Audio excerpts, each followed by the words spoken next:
Hi everyone. Today we'll be analyzing the baseball summary report of a captured swing.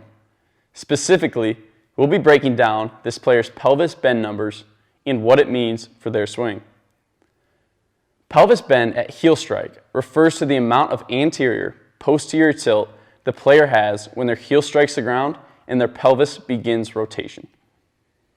A good range for hitters at this point in the swing is 15 to 35 degrees of positive pelvis bend, which tells us that they are holding hip hinge and storing energy.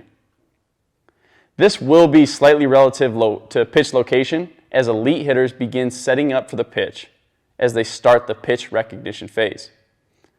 So this player lands at 17 degrees, which is in our range, and tells us that this player is storing energy in their lower half, which is ideal during the loading phase.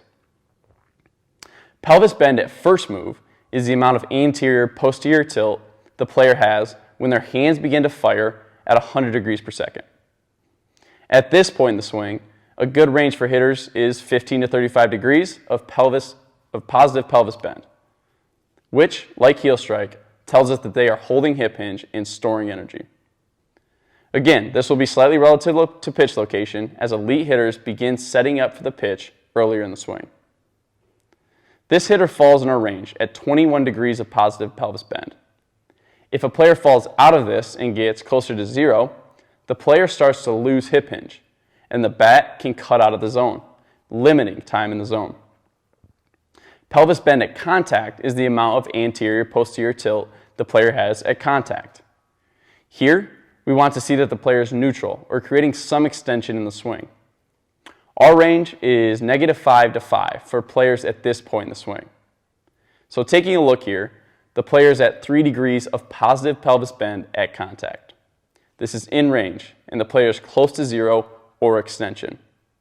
This is where a lot of our hitters' power comes from, so realizing the stored energy at contact is vital for metrics like exit velocity. We've analyzed and looked at the numbers, so now what? If a player falls in range on each of these metrics, it's essential to continue to train and maintain the good habits they are producing while improving other areas like strength and mobility.